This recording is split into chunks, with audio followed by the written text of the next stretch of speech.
Good afternoon and good morning, everyone. I'm very happy to be able to host this webinar with you all today. And our topic will be about securing retirement with confidence. Assurez votre retraite en toute confiance. And it's a collaboration between MD Financial Management and Scotiabank. Planning for retirement is a very important topic, and you want to make sure that the time and hard work that you have invested in your career will finally pay off and be able to put you into a meaningful and rewarding retirement. As family physicians, we know that you sometimes have some additional consideration to address, beyond those of the average Canadians. So these are the topics we'll touch upon during this webinar. We decided that rather than give you guidelines and numbers and complex graphs about how to plan for retirement, that our focus today will be to chat about the specific information that MD has collected about physician and their retirement. We know we've learned that you like to compare yourself sometimes. So we want to make it so that it's easy for you to understand what will put all the good conditions for you upon your retirement. Let me introduce myself a bit more formally. My name is Julie Gauthier. I'm the Principal Director for the Centralized Planning Group at MD. I have been in the company for many years now, and I've been a financial advisor with clients and have moved to a leadership role now. Very happy to be with you today. And I am originally from Quebec, still living there. So that's why you see my financial planning title in French. And let me introduce you to Dr. Darcy Johnson, who is with us today. Dr. Johnson, if you want to say a few words about your resume, your situation. Thank you. I'm here because I'm a failed retired physician. I've learned a lot in the last 5 years, and hopefully I can impart some of that. I'm getting better at it. I like to call it repurposed, but I'm looking forward to the conversation and hopefully we can help physicians. It's my hobby over the years has been physician advocacy, both at the college and with the Doctors Manitoba, and I'm currently still the CMP representative for Manitoba. Thanks. We're very happy to have the conversation with you today. And Jean-François, if you want to introduce yourself as well. Well, good day, everyone, and thanks, Julie, and great to have you, Dr. Johnson. My name is Jean-François Bololo. I tend to go by JF. It's a little bit easier. And I'm the National Lead of Investment Advice at MD. Like Julie, I've been at MD for quite a few years. I mean, we started at MD, let's say a little over 25 years ago. So 30 years in the industry. I have a passion for investment, a passion for investing. And while retirement is not just about investment planning, it goes beyond that. Retirement planning and retirement strategies is a topic that is dear to my heart. So happy to be with you today and with Julie and Dr. Johnson, share some thoughts on today's topic. Thank you very much, Jean-François. We will certainly use your knowledge and insights on investment really well during this presentation. I want to say a few words about Scotiabank and MD Financial Management, who we are and why do we qualify to come and talk about retirement and investment and banking to you today. So MD is the only national financial service firm that focus solely on delivering planning services designed for physicians and their family. We've worked with clients like you and your family for more than 50 years, which is why we understand your career is unlike most others. And Scotiabank is one of our is our partner, and they have developed an expertise with their healthcare banking program. So we're very happy to be here and present with you today. All right, some stats to start with. So we have conducted a very interesting study in 2021 about retirement, and many physicians told us that they find it hard to save for retirement. Actually, 25% of pre-retired physicians did not know or were not even sure if the level of assets they would need to retire comfortably, if they had accumulated, they had enough, like how much do I really need? So the like this magic number is something very, very important in the mind of physician. And of course, when we speak specifically to physician, to female physician, the gap about understanding their retirement and will they have enough is even bigger. So we know that this is a hot topic. That's why when the college came to us and asked us for like, hey, do you want to come and speak to our group about retirement? We were all in because we know how important that is. All right, timing of retirement. That's another big question. Of course, when you decide to retire is major, and less than half of the physicians surveyed had a specific age for retiring in mind. I think it's due to many factors. Some people think in circumstances rather than a specific age. But when people had a target retirement age, they were thinking about 65-year-old or something around those lines. Dr. Johnson, is it something that you have seen a lot within your colleagues, friends, other practicing physicians that people don't really know exactly when they will retire? Absolutely, and there's so many factors involved. We're here to talk about the financial aspect, but mainly, but yeah, I think we have to look at the personal aspect of it as well. Are you mentally ready to retire? What are your situations with your spouse and your kids, and all this sort of thing plays into the mix. And what are you going to do with the time? Well, I know we'll touch on that later, but yeah, there's.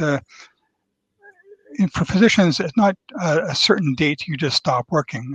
It's a process rather than an event. That's the way I look at it. Oh, I love the way you say it, a process rather than an event. It's something we've seen a lot with our clients. And luckily, lots of physicians can do pre-retirement. So like phasing out work, like dropping some activities here and there and start to like be half and half between work and retirement, and then slowly move into like a full retirement at some point. Uh, I guess that the type of practice also has a bit of an impact on the timing and the type of retirement that you will take. We see here that, patient and community is very important into retirement. So, Dr. Johnson, how do you see this impacting your own retirement? Like when you mentioned early on when you introduced yourself that you were a failed retiree, I'm a bit interested to know more about that situation. Sure. We decided back in 2019 to maybe retire in 2020 and arranged. Mhm. There was a doctor came into our clinic and he was willing to take over for me. And then COVID hit Ha. in 2020, and it wasn't fair for me to continue to work in that practice since I had somebody willing to take over for me. I didn't want to strand 2,000 patients with no doctor if something happened. So I let him take over, but then there was nothing to do. My kids in the U.S. We couldn't visit. We couldn't do anything. You couldn't even play golf back in the middle of COVID. Shortly, my wife said, "Go find a job. You need to do something." And one of the things is we didn't plan enough in terms of what you're going to do, and COVID made it worse for sure. But Yeah. you need to get mentally ready and have things that you're willing to and what to continue to do. What I call maintaining relevance. I think is the important thing. And I now I'm working at the military Air Force base, and I'm doing about 60% of what I used to do. I find as you age, it's harder. I mean, and it depends on your type of practice. If you're doing night call and things like that, it's Mm. harder. For me, I can just come in and do my thing and leave. So, but yeah, planning is really important, and we'll talk about that later. Yeah, that's a good point that you raised this whole idea of having a bit more flexibility as you aim to retirement, so that you can do part time, and those kind of aspects are really important. And I so hear you when you said I didn't want to leave my patients 2020, no doctors, and very little access to facilities at that point. I know that this is big into the heart of physician as well, this dedication to their patients and community. So thanks for everything that you've done, and for coming back into the business for that. You touched base a little bit on that, like the worries that goes around this whole phase of getting older and going into retirement. So some of the worries are highlighted here, and it again is coming from that survey that we have done with physicians. So worries about aging, about am I going to have enough money, about being aware that, oh, it's the final years, so I have to deal with end of life, and what am I going to do if my health declines, and all that stuff. And Dr. Johnson, you also talked about this losing important part of the identity. We know that our work define a lot of what we are and who we are. I just heard Jean-Francois say, I've been in the business for 30 years and I'm passionate about investment. We take pride in our work, in how we do it and how well we do it. And of course, when you switch to retirement, this is something that we have to keep in mind, and especially see how am I going to replace that sense of purpose that I'm getting from work by something else. This is an aspect that we have talked a lot into the Dr. Amy's seminar that MD has delivered. And Dr. Amy is a well-known psychologist, and she talks a lot about like this shift into the purpose during retirement. So probably some questions that go through your mind at this point is like, oh, do I have those same worries? Where am I into those statistics? And maybe the worries are financials in your case. Maybe they are on some of these other psychological aspects.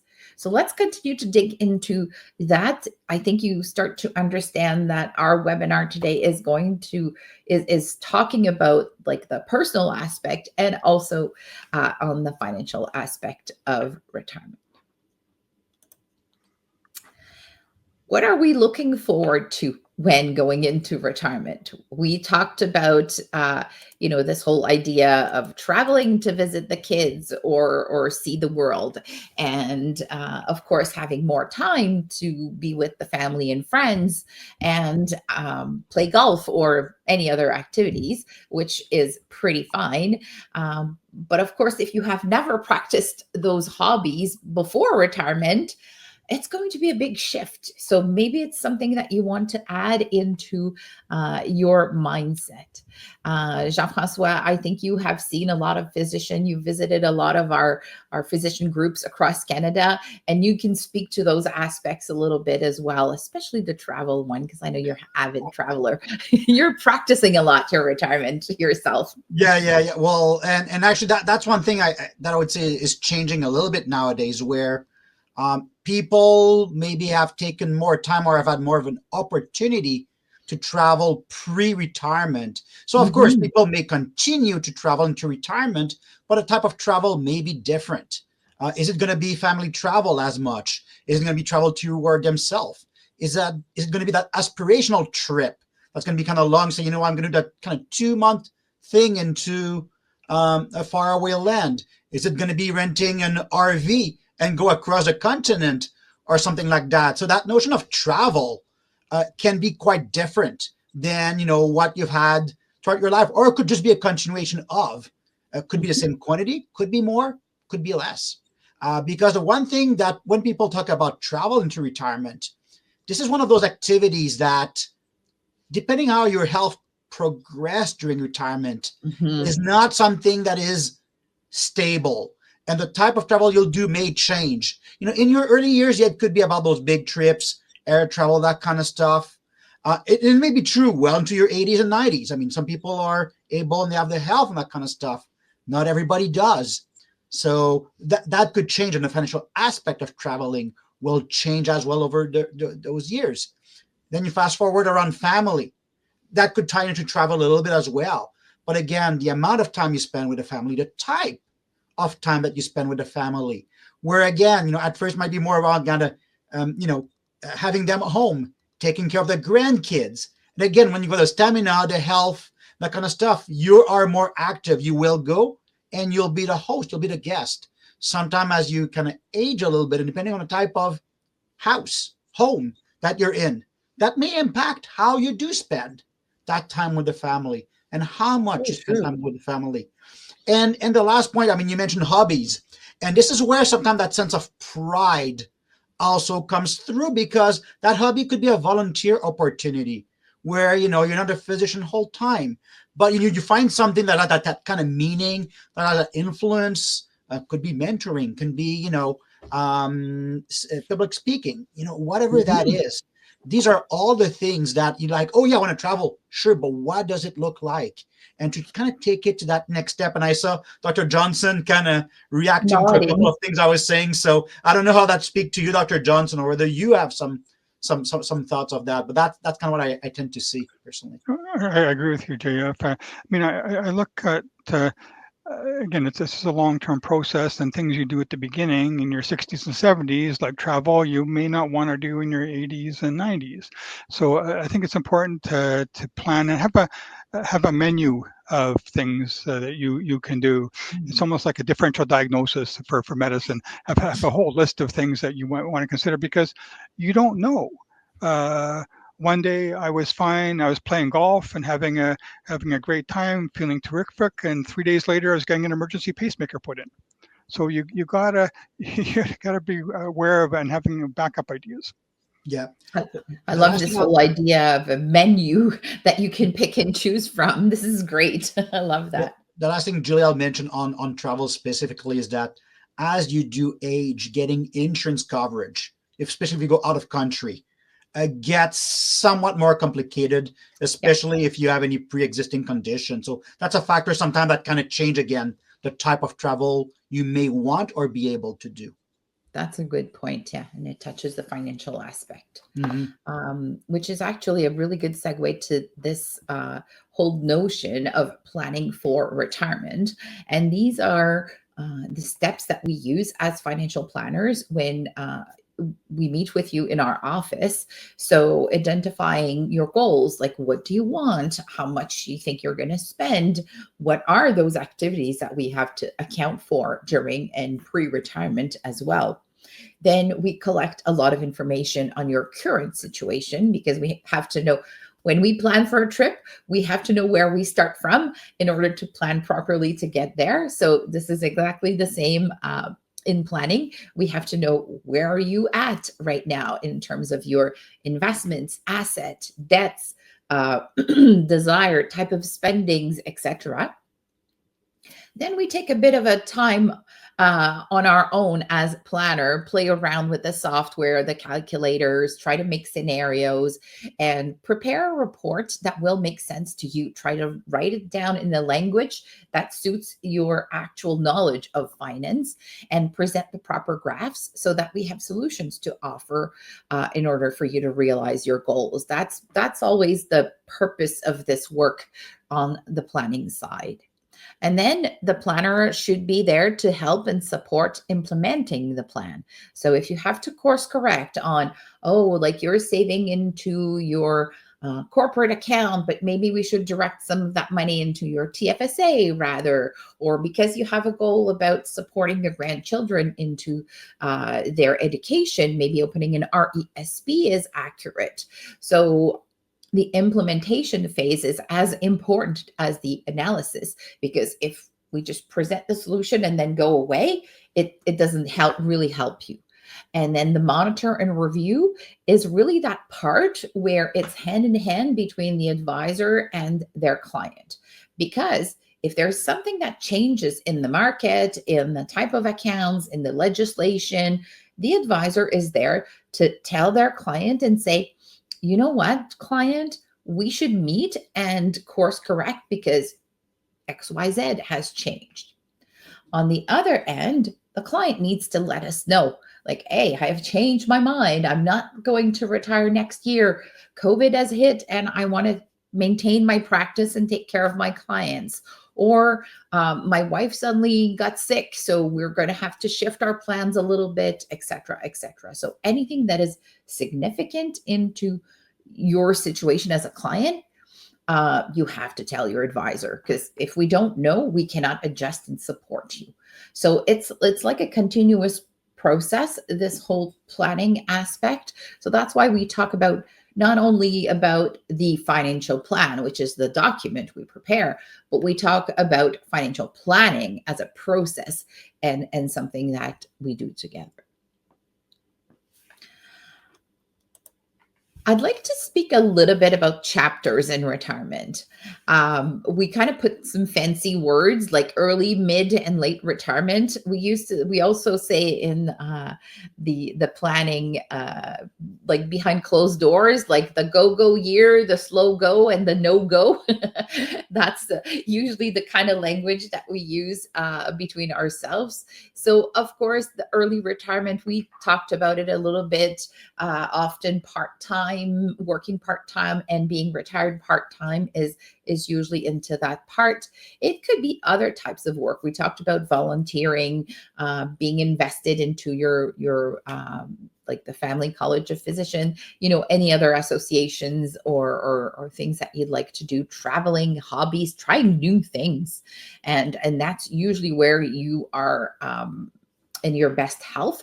So let's enjoy that time to try new things and do a few fun and crazy stuff. Mid-retirement, it's usually the longest chapter. We put like this 10-year-ish. Sometimes it can be even longer depending on your longevity. So sustaining the meaning in life, I think, is the biggest challenge during that period of time, because that's where you start losing a little bit of your capacity because of health, and you're maybe less involved in professional activities. The grandkids or the family is getting older. Your friends start to do some other things as well. Some people will pass, so maybe the strong friendship that you were counting on, to go through retirement will not be there anymore. So lots of adjustment and shifts needs to be done during that period. And then finally, the late retirement, which is really probably the period where you might need support for healthcare issues. And that is a big preoccupation for lots of physicians as well. Dr. Darcy, Dr. Johnson, sorry, I don't know if you have any comments on those items here, but I think it covers properly the kind of stages that we typically go through in retirement. I mean, certainly it's important to have a plan, and my favorite comment with respect to planning is, I think, what Mike Tyson used to say, always have a plan before you go into a fight, and then you get punched in the face. So then the plan changes. So I would stress anticipation rather than reacting to things, because again, early on, there are things you can anticipate. You can anticipate changes in the market. Every 5 to 10 years, there's something that will drive down the market, and then it bounces back. But then your time to react, to recover, becomes less relative to the time you have left. So anticipate changes that way. Anticipate health changes even before they occur. Like in mine, I had no idea, and then wham, it hits you. Or a loss of a spouse, or again, I've had a recent grandchild. So lots of things occur. So try and anticipate those so you build flexibility into your plan, whatever it is. True. Yeah, I love that flexibility. And it goes back to what I was saying about partnering with your financial advisor, because they're the one who will assist you in putting that together into your plan. All right, moving on to one of the biggest question that people ask themselves, how much do I need? Julie, please give me the magic number. I need it so that I can reassure myself about how much I need. Jean-Francois, I think by speaking with lots of our physician clients, like a common thought is like maybe 70 to 75% of what I was using when I was active is a common thought around retirement. Yeah, about that. Mm-hmm. I say it, yeah. So in the financial planning circle and for retirement planners, it's been true that the starting point has usually been somewhere between 50 to 80% of current income. Here's a challenge with physician. Actually, there's more than one, and especially since we have had professional corporation. Mm-hmm. How you pay yourself is not a static number, and whether you do dividend, whether you retain, whether you pay yourself a salary. So to plan out of it's a bit of an artificial number is tough. Now, there's also the thing is that when we look as to how much income one draw, there that ratio kind of usually work for people that will be what I call middle income earner. It doesn't work if you're a low income earner, and the reason why it doesn't work is that guess what? You will probably need 100% of what Yes. you had before because you barely can cover the necessities. At the other end, if you've been able to earn more than average, you may not need as much into retirement because there are certain things that you may scale back. You may replace some, but there are some that you will scale back. So what we do recommend usually is to do a bit of a reverse exercise where we look at it more from a cost perspective and say, well, what are the things you're going to continue to kind of spend on? What are the things that you're going to be adding on? And we talk about travel, healthcare costs later. And that's the thing. It's not a static thing. Early years, it's going to be certain things. Later years, going to be other things. And you kind of need to big picture kind of plan for that. So it's better if you do it more from a cost plus perspective than to go just for a ratio. But if you're to use a ratio, here's the thing. If you're to use 75% for a physician and kind of look into the regular in practice income or revenue, you might be overestimating actually Mm-hmm. how much, because that ratio will tend to be a little bit lower. I'll say if we were to use a ratio, probably closer to 50 to 60%. If we were to use a ratio, but again, don't go back. Hey, we heard someone said it's 50 to 60. No, it's more of a cost exercise. I see Yeah. that again. Dr. Johnson reacting. I don't know what is your own experience, but I mean that's kind of what I tend to see. So. Well, it's so variable. It depends on what you like to do. If you have an expensive lifestyle or not. It depends if you're supporting kids, especially ones in the U.S. like I am. It depends if your spouse has a guaranteed pension versus one who doesn't. So there's just a lot of things, as you say, play into the mix, and that's where creating the plan is important and looking at it. But again, it's so individually dependent on, so it's hard to come up with a percentage. I kind of look at it from my point of view. I've seen several formulas. Can I live on 4% of my assets every year, or I like the one the more conservative is 100 minus my age. If I can live on that percentage every year, then I know I'm going to be okay. So I kind of look at it from that point of view rather than being too rigid. Yeah, that's a That's a good great point. way. Yeah. And another approach that we use a lot in planning is the cash flow kind of approach. Like, how much do you spend right now? How much do you need, like without the savings, like just to maintain your lifestyle? What's your lifestyle right now? And then trying to bring that into retirement and maintain that number for as long as we can, especially by adding like maybe some other like expenses like big trips or renovation or buying a new car and those kind of things. So the more specific we are, the more precise the planning is. But the 120 a year is like something we hear very often. And with a net 3% return. And then when I say net, I'm thinking about it like net of inflation. We would require about 3.5 million in portfolio, which includes like corporate accounts, RSP, TFSAs, etc. But this is like something that is kind of like not typical, but that can give you an idea. Yep. Yeah. Yep. Does it Yep. seem too big to you, Jeff? Like 3.5 is kind of impressing when impressive when you look at it, right? Like on the presentation there. It's impressive, and it may sound like a scary number if you're at the start of your practice, like you're 35 and 40, you're like, wow, how am I going to accumulate this? And and you can, and your advice was, well, trust the power of compounding, trust the power of returns, that kind of stuff. And if you've got a good saving rates, you will get to these numbers. Now, dating myself here, I do recall when 25 years ago, when I started in the industry, we'd say, hey, you know what? You'd have a salary of $60,000 to $70,000 a year, which means that you need a portfolio of $1 to $1.5 million. But that shows, again, the power of inflation. That shows the power of, income going up a little bit, of expectation, of cost of life going up. And if you are concerned about $3 to $3.5 million, I'd say, you know what? The numbers that we see right now for people that are in that kind of 60 to 65 year range, we see more and more portfolios kind of reaching that, I'll say, so-called magic number. A few are short of that, but usually these are people that may have had a little bit less income, and they're okay with a bit of a lifestyle that is commensurate to that lifestyle during their working years. So if you're going to be at 2.5, it's not the end of the world. And we do see other physicians who are well above that as well.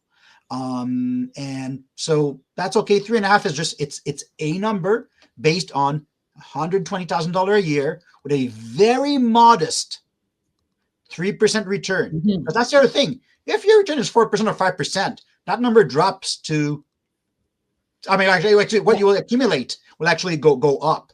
And the 30 years is important. People say, well, okay, am I going to be retired that long? Well, I remember, again, a couple of years ago when we were looking at mortality table and that kind of stuff. The study was that if you're in a relationship at age 65, there's a 25% chance that one of the two spouses will make it to at least age 95. And that's why the common wisdom nowadays, if your starting point is 65, is to plan to age 95. Yep. Now, if you know something about your health and you're like, there's no freaking way I'm going to live to age 95. Okay, well, we know we can adjust that a little bit. But I mean, if we're cautioning that kind of stuff, again, you go back 15, 20 years ago, the standard was 90, 92. The standard right now is 95. Yeah, so I remember when I started at MD doing financial plans with longevity at 85-year-old, and I'm like, wow, okay, that was not enough. But that was the standard at the time when we were doing that in the 90s. And right now it's like we plan more, and I think we plan better for longevity and understand more the costs around it and the consequences of living. Exactly. Yeah, that's true. And if we dig deeper into like the investment aspect of things, these are a couple of points that we wanted to highlight regarding investing for retirement. Yeah, and when we're looking at the size of the portfolio earlier, that was assuming no other source of income to fund that retirement. Now, if you've had a salary and you have a little bit of CPP, for example, well, that's going to help a little bit. Maybe you had a teaching job at one of the universities. That's going to provide a little bit of a pension, for example. But that brings the point that your income needs. That's what kind of comes first. And that's kind of what drives a little bit what we will do in retirement. That will influence that calculation, which brings the second point around asset allocation and diversification. And that might be counterintuitive, but the more aggressive your retirement strategy is, people say, oh, I'm taking so much money, I need to be conservative because I cannot run out of money. Well, guess what? If you are too conservative, you will run out of money quicker. So there's a need, like if you're going to have a long life expectancy and your drawing rates are higher, you actually need a little bit more oomph in your portfolio to make sure it sustains that. Not a lot, but maybe a little bit more than you thought you would have been comfortable to take early on. Now, if your withdrawal rate is low, then you can afford, keyword is afford, to be more conservative, but maybe your goal is to leave like the biggest legacy possible to your children and grandchildren, in which case you still want that return out there to an extent. So these will be considerations that will influence that second point, which is that asset allocation. As we see market events provide an opportunity to manage the portfolio and sometimes rebalance. When things have been going really, really well, emotionally, this is hard to do, but we need to take money from our winners and put money into things that have not done as well. Our brain is wired to do the exact opposite. And for those of you that have seen me in client seminars in person, I talk to the fact that, a gain on a statement goes right to the center of pleasure. But when we have pleasure, do we want less pleasure or more pleasure? We want more. So we don't want to reduce the position. And the same thing when we lose something, when we have a loss, it goes to fear. We want to flee. I don't want the stuff that's not doing as well. Emotionally, this is hard, but it is the right thing to do from an investment perspective. Within reason, which leads to that other point, which is tactical asset mix adjustments. These are things like professional money managers will try to manage the risk in your portfolio without you having to worry as much. But the key word here is manage, not eliminate. Because eliminating risk, if you eliminate risk, you're not going to have returns. I mean, it's that simple, or not a return that will be sufficient to sustain you over the long term. And the last point is that, there is such a thing as the timing of unexpected large withdrawals in the portfolio. If you draw quite a bit in the early days, well, guess what? That has an impact on the needs of a larger portfolio early on. True. So these are a couple of things. But right now, again, I haven't talked about really any other source of income other than the portfolio. I talked a little bit about CPP. I talked maybe about a pension that you're getting. And I know we'll cover that a little bit later. But if you're depending on your portfolio, that's it. Yeah, you have to make sure to address all of those areas. And talking about portfolio, lots of our clients are asking, should I do something different 5 years or so leading up to retirement? So, Jean-Francois, I think we have to be careful about diminishing the level of risk or the level of exposure to some equities too early into the retirement process, because then you are not covering yourself enough for inflation risk in that case, eh? Yeah. So, I mean, the short version there is that when you're into your accumulation phase, you're in your 30s, your 40s, your 50s, you do have time working for you. You're not, basically, if you're comfortable taking risk, you're definitely able to take risk. So it's that combination of what we call risk tolerance and risk capacity to take risk combined together. That will usually lead you to a portfolio that is high or higher in equities. The ratio will vary based on your risk tolerance. I'm just going to put a number out there. Maybe it's 80% equity, 75% equity, 70% equity, but you will tend to be high or higher equity, maybe all equity, even in some cases. That's possible. So the common question is, and this is it, is that, hey, I'm 60 right now. I think I'm going to retire at 65. Do I need to change everything all of a sudden? Well, let's go back to the point we were making earlier. Your portfolio will need to last another 30 years or so. And at age 60, it's actually another 35 years or so. So you don't go all conservative all of a sudden. I mean, if you do have the excess and your portfolio has grown to a good point where you don't need to take the risk, sure, you can de-risk your portfolio. But if you're not aggressive enough, then you may in the later year kind of be a bit more tighter. So what we tend to suggest is that think of your portfolio. You almost have two sleeves in your portfolio. What are you going to need in the next 1 to 3 years? And usually we say 1 to 3. Some may be more comfortable going 2 to 5. But are you going to need any cash out in the next 1 to 3 years? Let's say that. Yes. Let's take a little bit from our portfolio and let's put that portion aside so that if the market doesn't go the way that we want, we have that cash that doesn't move and doesn't feel as bad to kind of draw. And what you do is that when the market goes up, I talked about rebalancing earlier. Well, when the market goes up, these are the years that you take a little bit of that gain and you go put that back in your kind of cash sleeve in the portfolio.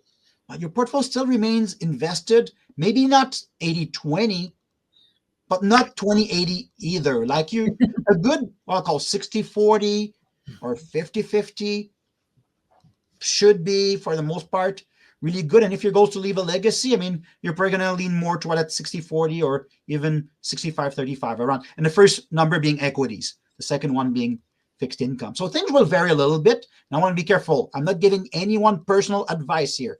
I don't know you. I don't know your risk tolerance. I'm just giving you general kind of concept and allocation. But the short answer to that question, Julie, is that no. But as you get closer to that retirement year, then you start to think of that 1 to 3 year pool of money that you want to set aside.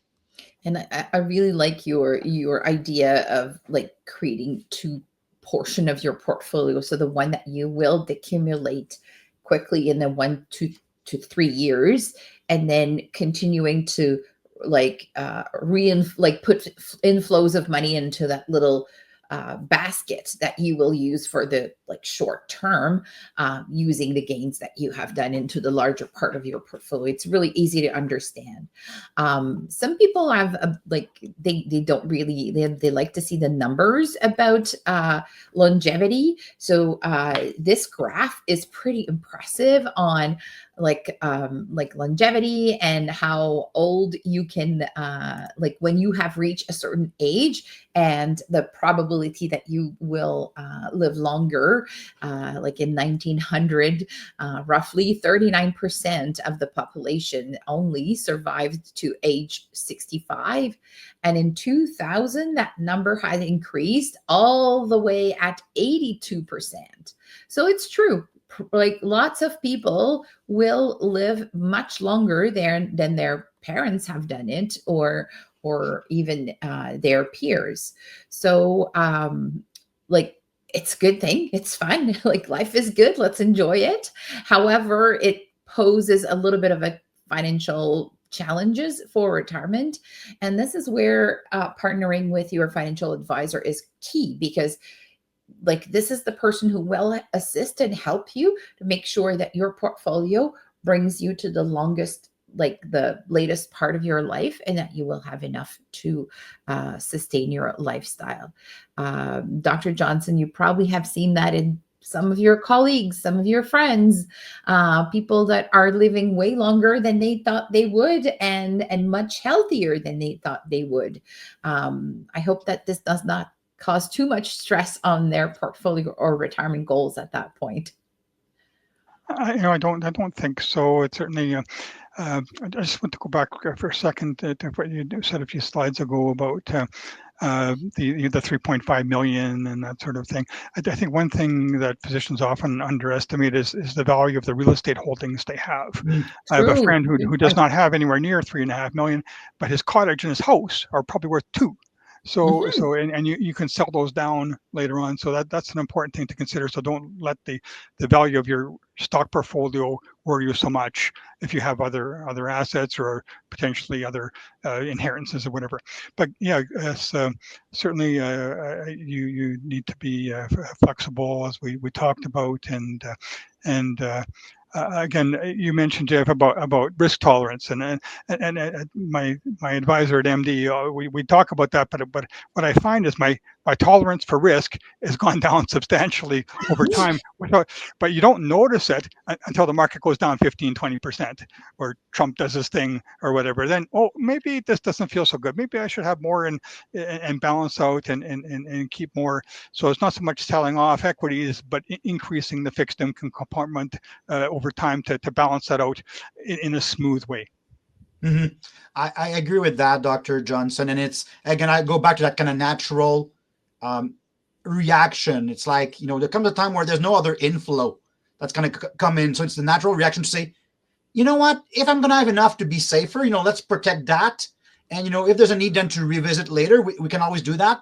But for now, I'd feel better just to take a bit of a mini pause or mini break, not for everything, but just a little bit, so that I can sleep better at night. And, I'd rather see that in someone so that they stick to their discipline than someone that goes out entirely and then can create more damage to their portfolio. So, yeah. My son worries more about the market going down on my portfolio than I do. Thinking about it, the inheritance, probably. Yeah. I'm just kidding. I'm just kidding. So we have had a question already in the question notes about like, how do I deplete my portfolio when I start retiring?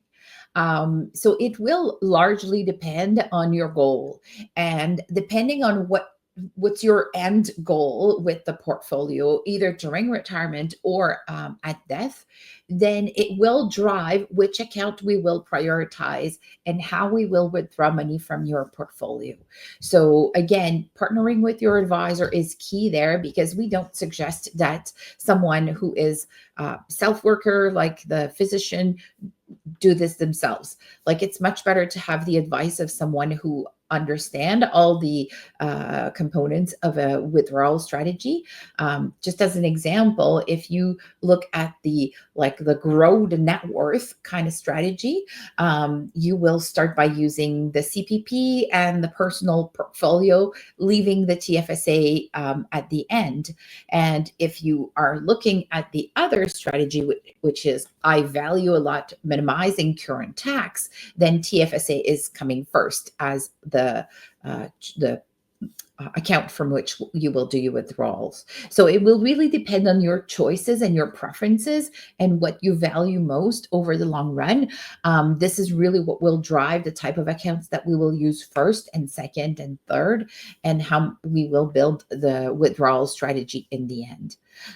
So this graph is really interesting in terms of like making you start the thinking process of what do I really want for this portfolio in the end. So there's no like one size fits all answer to that question.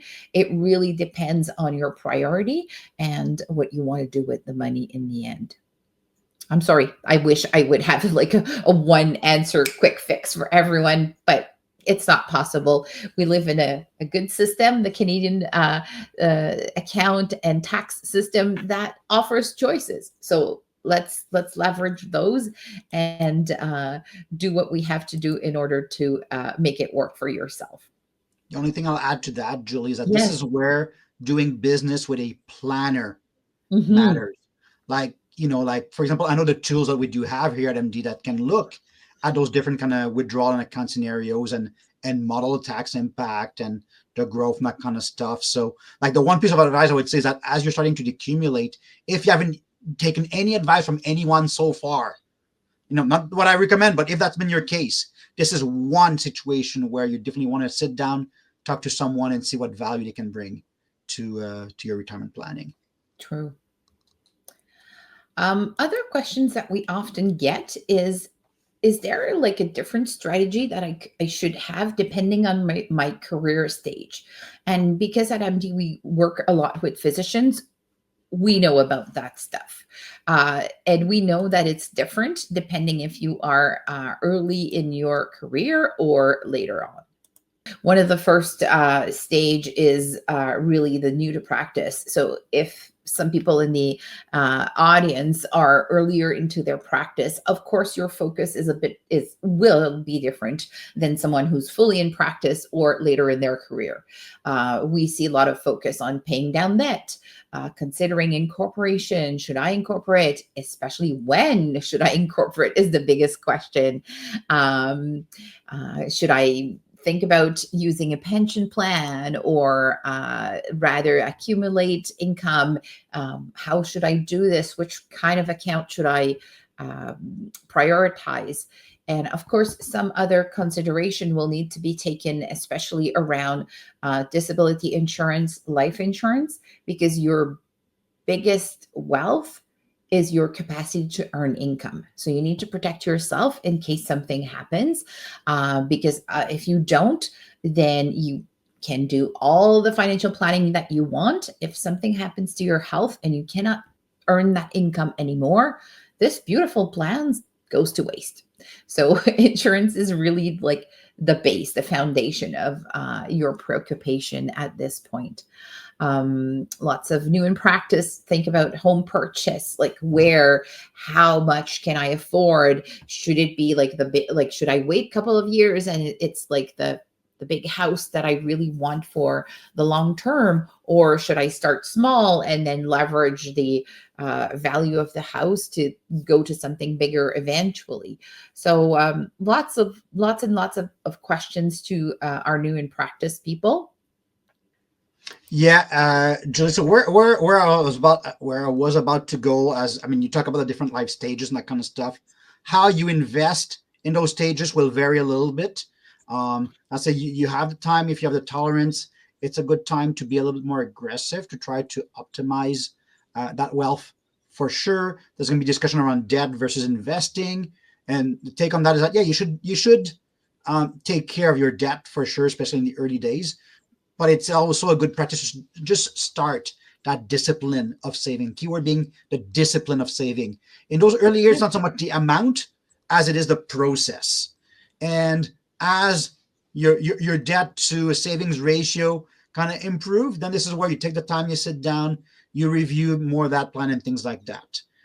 Which brings us to one option that someone that is newer to practice may not think about because it's far, far, far away.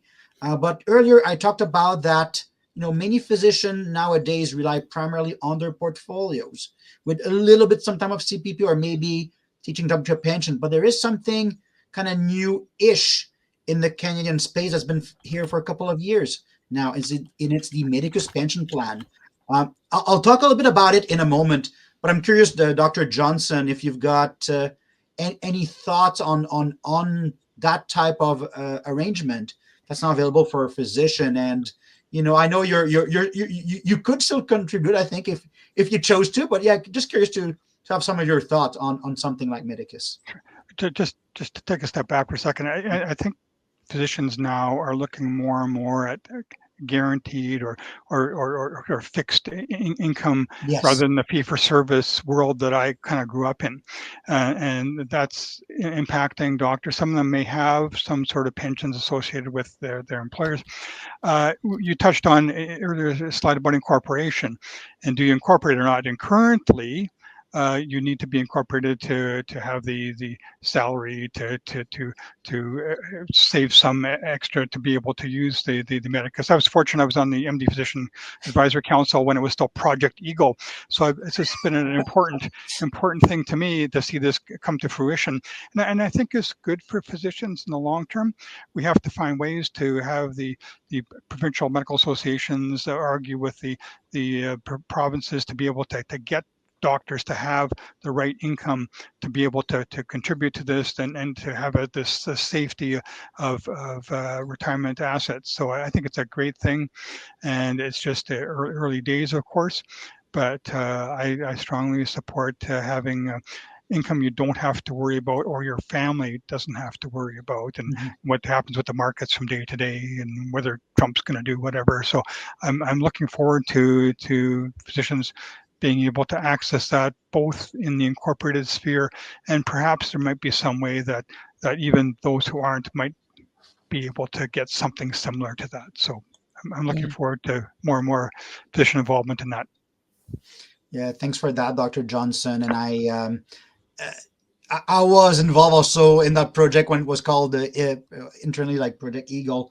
And I remember when I started at MD and I was doing some of my first client events, and I had physicians such as yourself and others coming to me and say, you know what, JF, what MD needs to offer and to support is some sort of a pension plan for a physician. So I know it's been a career-long and lifelong dream of physician across the country to have something like a Medicus pension plan, which is closer to those traditional plans, which is you put contribution based on your level of income, which will produce a fixed and stable benefit at retirement. So it's something that we call a defined benefit type pension plan. And, I'm not going to get into the weeds, the structure and that kind of stuff. That's not the goal of the call today. But the big takeaway is that there is a way now for physicians, for those especially that have that think they will rely primarily on their portfolio at retirement, to provide a bit of safety and guarantee of a stable source of income at retirement. And while that may not be top of mind when you're 35 or 40, you know, it doesn't matter how long you participate in a pension plan. I mean, you'll get benefits for life when you start to contribute. But the longer you've been in the pension plan, the more that formula kind of works for you. In your favor. And so the amount of those benefits at retirement are there, and they will be larger the longer that you do contribute. And it's a well-managed plan. There's great stewards. The funding formula that we use is quite conservative because we want to be able to offer feature over time that could become beneficial. And while that may not apply for those who are new or to practice, we have been able to offer some buybacks option. Like last year, now we're doing it again this year for those that do have those called contribution. Well, those years have been incorporated, and where they could basically kind of get that back and increase their retirement benefits. I mean, I could go on and on and on about the Medicus pension plan, but my key message here is start, if that's something that you're like, wow, okay, no, I like what this brings with it, that safety of income at retirement. Starting early brings larger benefit because you're going to have more money pulling and growing over time. It's again, it's a disciplined form of investing because it's based on a formula that's based out of your income. So yes, you do have to pay yourself a salary to be able to contribute. Right now, this is how it works. It is available in most provinces across the country. The few where it's not just yet, we're still working with the government, the provincial governments in those spaces to get it eligible in the few provinces where it's not available just yet.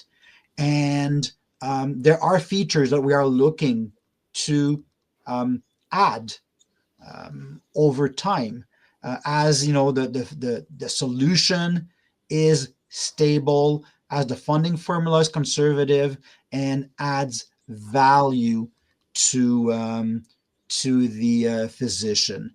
So I would say, yeah, I think we've covered this one. Yes. Like verbally, I'm like, and we've talked about the benefits as well, which is the next slide. And yeah, so to me, I think I've covered the key points on Medicus without the slides. So I believe we're ready to go to the in-practice physician. Yeah. Yes. The key is you need to have the contribution room. So yes. Yes. do you not put into RRSP or and then do the Medicus and what are other ways you can use your corporation? Because that's always a difficult situation. Do I keep the corporation or not, or do I convert it to a personal corporation after I'm no longer practicing? Because there's expenses. So it's a complicated thing, and that's why you need your financial advisor to help you make those decisions. Yeah, I agree. Right. Thanks for that. Yeah. At the end of the presentation, we will have a QR code that leads you to the Medicus webpage. So if you want to know more, then you'll be able to see it. So if we could go back just one slide about the in practice, we talked quickly about, compensation decision. So should I give myself a salary versus a dividend? Well, if you're thinking about going into a pension plan like Medicus, then salary will be preferred, but other factors are also coming in at play during the in practice period. Lots and lots of things needs to be considered while you practice that will have an impact into retirement. Reviewing, adjusting the plan as you go is key. Making sure that you leverage the different asset location, asset management options, and also making sure that you can leverage the insurance as a tax shelter. So that's another interesting feature that you can speak with your advisor about. And of course, you will want to consider legacy. What do you want to give after you pass? Like, do you want to give, like, as we talked when we were thinking about where to take the money out first during retirement, legacy was one of the preoccupation that some physicians have. And when you are actually in retirement, so either retired or about to retire, decumulation strategies needs to be put in place. And as Jeff said earlier in the presentation, we absolutely need to maybe sometimes shift this strategy depending on your health or different circumstances that could happen. Reviewing your estate plan is probably going to be key as well. And of course, the obligation to transform your RSP to a RIF at a certain age needs to be considered. So a lot of decisions still needs to be made that will have an impact on how much you can keep in your retirement portfolio and how much you will be able to give as a legacy to your family and close ones. And finally, this whole retirement planning is all about you. We have to make you the center of this strategy and make sure that everything is thought about in terms of what you want, what you aspire to, what you wish to accomplish, and what is possible considering your savings and the retirement plans that has been done. So I know we're at time. I hope that you had appreciated the webinar so far. If you do have any questions, we can take some of those. We can go over a little bit for the ones who wants to stay online and needs to do so. I talked to you about the QR code. Here's the one to let us know what you thought about the webinar, what you appreciated or not, and how we can modify things so that it serves you better. And thank you so much, Dr. Johnson, for being there with us. It really brings a different color to that kind of webinar, speaking with someone with experience and with, feet on the ground into retirement and not retirement anymore and all those changes. It was really appreciated. Thank you. Enjoyed it. Yeah, and thanks, Jean-Francois, for your input as well. I think it's really appreciated to have this investment perspective into the webinar as well. No, well, thank you both. And I've been looking at some of the questions that we got earlier around decumulation. I think that we've talked to that. I think so webinar too. Today.